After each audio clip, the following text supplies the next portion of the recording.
इसको बचाने को, उसको बचाने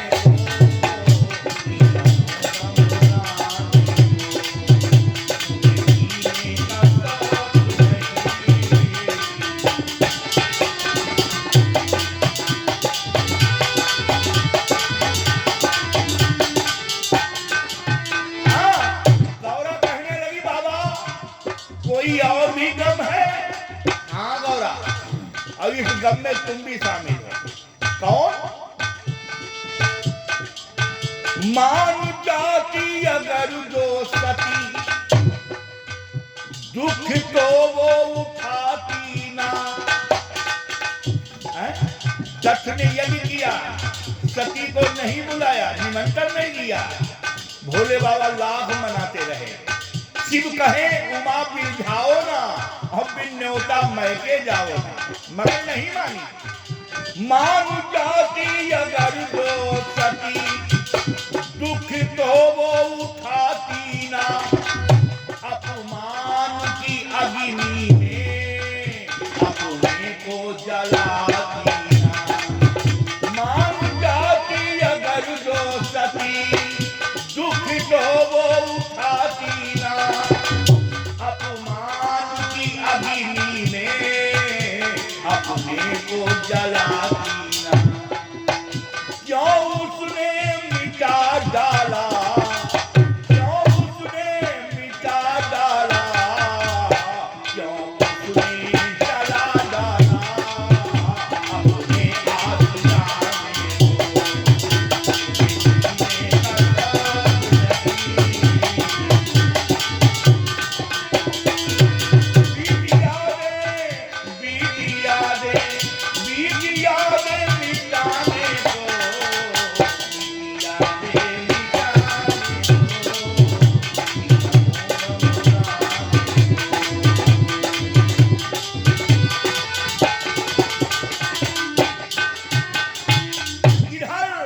सर्वों ने भोले बाबा को आकर घेर लिया और कहा कि महाराज गजब हो गया, एक ऐसा प्रेताकार आया जिसने सातों कुंड अमृत पी डाला।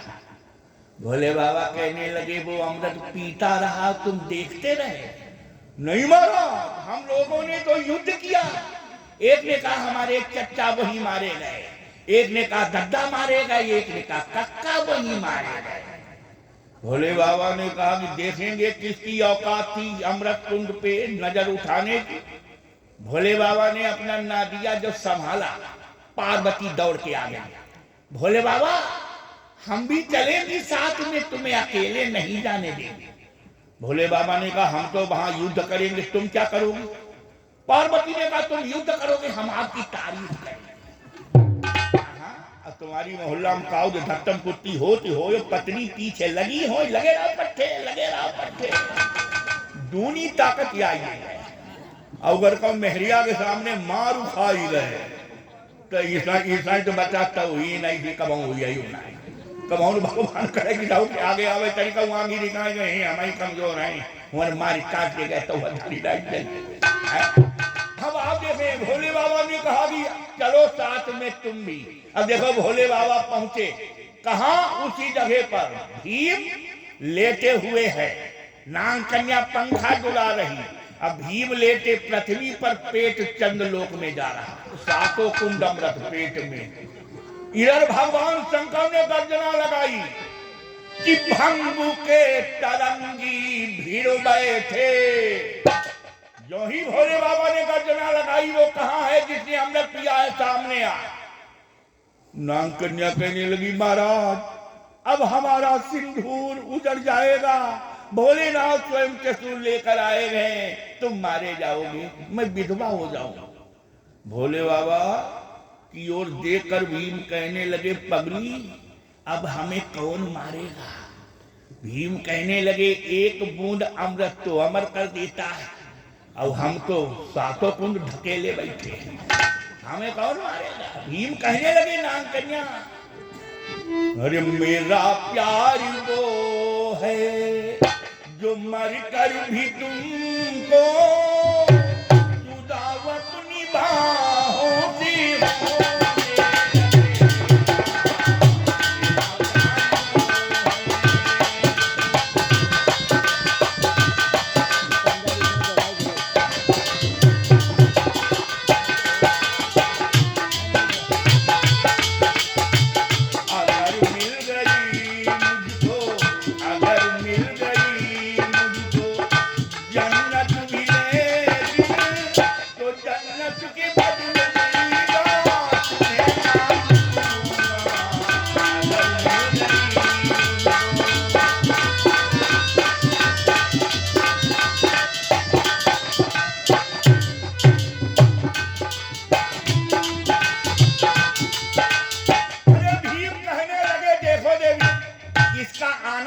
अच्छा है। क्यों?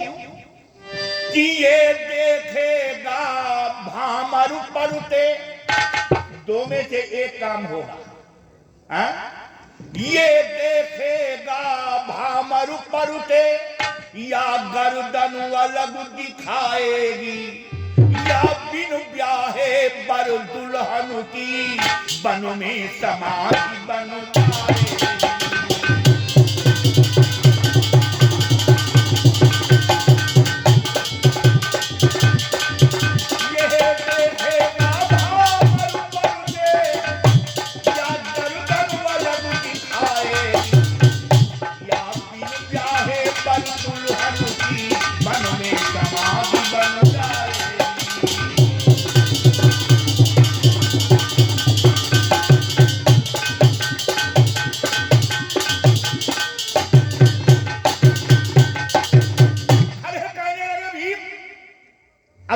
पाना था तो वो पा लिया, अब बिछो भी हो जाए, अगर ये मार देगा तो भी गम नहीं है ना कन्या, कि जिंदा रहे। अब देखें, जीना और मरना ईश्वर के हाथ की बात है मेरे भाई। लाई हयात आई कजा ले चली चले, अपनी खुशी से आए ना अपनी खुशी चले। हयात कहते हैं जिंदगी को, कजा कहते हैं मौत को। यानी जिंदगी लाई और मौत आई। जब पैदा हुए तो भी मर्जी नहीं थी कि हम पैदा कर दिए जाएं, और जब मौत आएगी तो भी नहीं मर्जी है कि हम मर के चले जाएं, मगर आना भी पड़ा और जाना भी पड़ा। ये ईश्वरी गति है, जो आया है उसको जाना पड़ेगा, क्योंकि ईश्वर का विधान यही है कि बता है सृष्टि को जिस प्रभु ने वही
चले गए।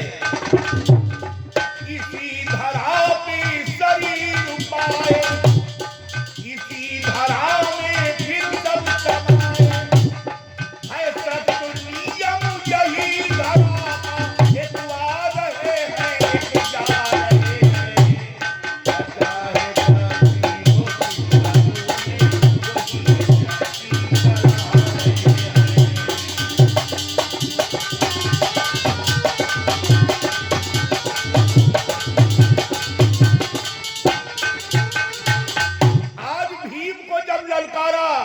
भगवान भोलेनाथ ने, तो भीम भी कहां मानने वाला था। भीम भी आया सामने लड़ने के लिए। तो हुआ क्या कि भंगु के तरंगी भीड़ बैठे, कुंती नंदन रण रंगी से।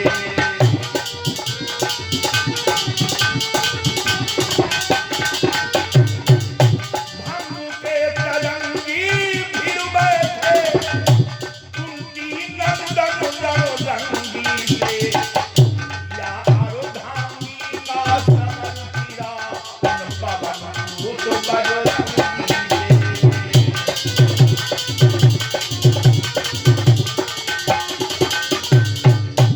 जीवने है भटका छेद छेद, छलनी शरीर करो डाला।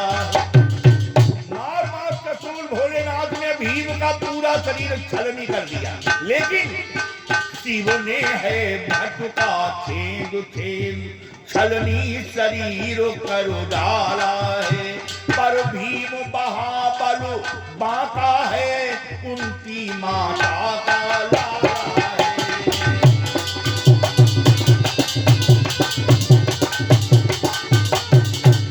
देखो, क्रोध में ज्ञान नहीं रहता, गुस्सा में ज्ञान नहीं रहता। गुस्सा आई बुद्धि गई, और आंधी आई बत्ती गई।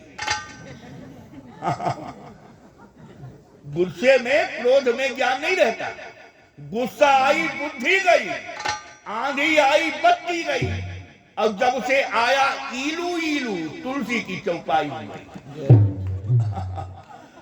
तो यानी भोलेनाथ लड़ते रहे, और लड़ते लड़ते भोले बाबा ने नहीं सोचा कि अमृत की एक ही बूंद अमर करने को काफी, ये तो 7 कुंड ढकेले बैठा, ये मरेगा कैसे। लेकिन भोले बाबा युद्ध करते रहे। युद्ध करते करते जब भंगिया का नशा कुछ हल्का हुआ, तो भोले बाबा सोचने लगे ये मरे कैसे, ये तो अमृत पिए बैठा है। मार मार देता रहा भीम भी यहां दहाड़, और आखिर को भट भीम का दिया उधर है था। भोले बाबा ने मारा जो त्रिशूल भीम के पेट पे लगा, 3 धाराएं अमृत की निकली, नचोर के 7 कुंड भर लिए, और भीम की लाश को फेंक दिया। वो नाग कन्या जिसके अभी हाथ पीले हुए, बेचारी विधवा हो गई कि टुकड़े टुकड़े हुई कांच की चूड़ियां, टुकड़े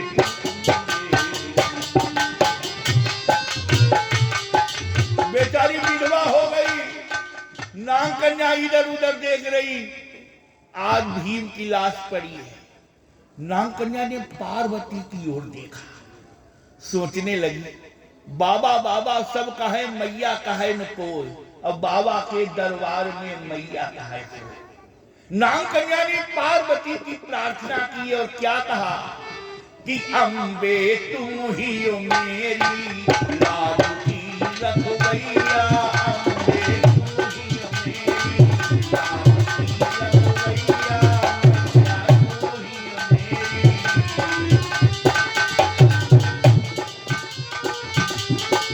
रुपया दीजो, पैसा दीजो माँ, रुपया दीजो, पैसा दीजो, दीजो कमवैया, मैया तुम ही हो मेरी लाज की रखवैया, अम्बे तुम ही हो मेरी।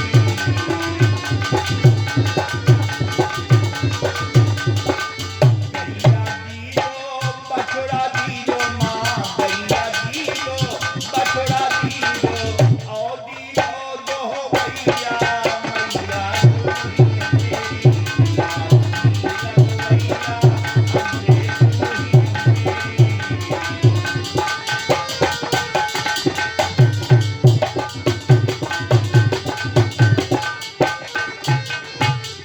माता पार्वती की जब प्रार्थना की नाग कन्या ने, तो भोले बाबा से प्रार्थना की माता पार्वती ने, महाराज इसने अमृत ही तो पिया था महाराज, और भी कोई अपराध। भोले बाबा कहने लगे देवी इसका अपराध ये क्या कम है, इसने अमृत का तो नाम ही मिटा दिया, ये क्या कम है, थोड़ा बहुत अमृत चढ़ा जाता मैं मान लेता।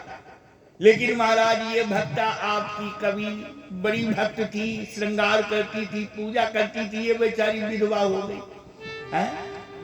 इस महावीर ने कुंडों से, पार्वती जी कहने लगी भोलेनाथ से प्रार्थना की, ये प्रभु इस महावीर ने कुंडों से अमृत ही तो पी डाला है, पर प्रभु ने इसका पेट फाड़ भक्तों का काम संभाला है।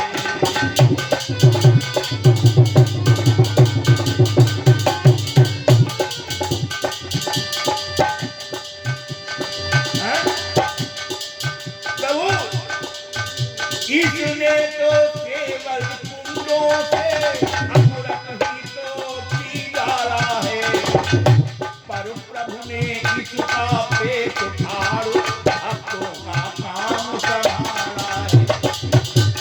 यह न्याय उचित है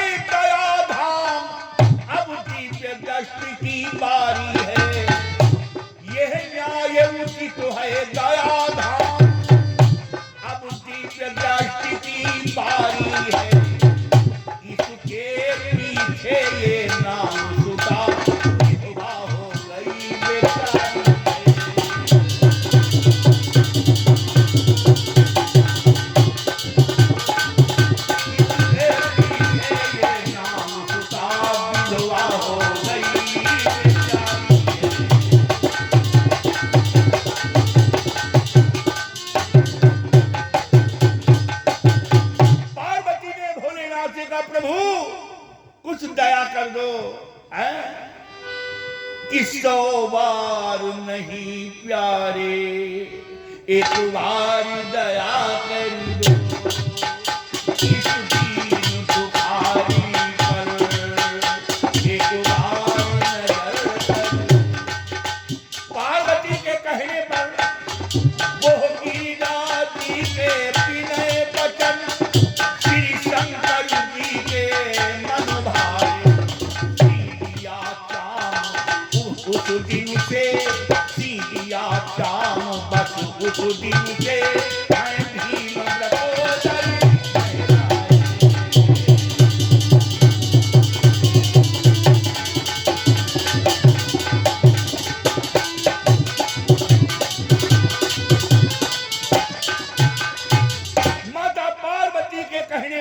भोलेनाथ ने भीम का फटा हुआ पेट किया, एक बूंद अमृत डालकर जीवित किया। यहाँ पे भीम का नाम ब्रकोदर पड़ गया, ब्रकोदर है। एक बूंद अमृत से पुनः जब जीवित कर दिया गया, नाग कन्या ने देखा भीम फिर वो अमृत की ओर बढ़े। नाग कन्या ने पैर पकड़े, महाराज अब तुम कई दाम मरियो, 2 दफे तुम्हें जिला लो, काश है अगले दफे न जिला पाए हैं। तो भगवान शंकर या किसी देवता की पूजा यानी चारी फूलों से करना लाभ है, और बासे फूलों से पूजा करने का अभिशाप बन जाता है। यानी वो पूजा यानी हो जाती है कष्टदायी। अब देखो इधर समय भी पर्याप्त है, और अगला कार्यक्रम बड़ा सुंदर रामायण के माध्यम से हम भी सुनते रहे, बड़ा सुंदर था। देखो कहने से सुनने में आनंद ज्यादा आता है, कहना ही नहीं, सुनने से भी आनंद और मिलता है। अब चलते चलाते केवल एक गीत और फिर अगला कार्यक्रम। जरा देखना भगवान के की बाल लीलाओं में माखन चोरी की लीला बड़ी प्रसिद्ध। भगवान ने किसी का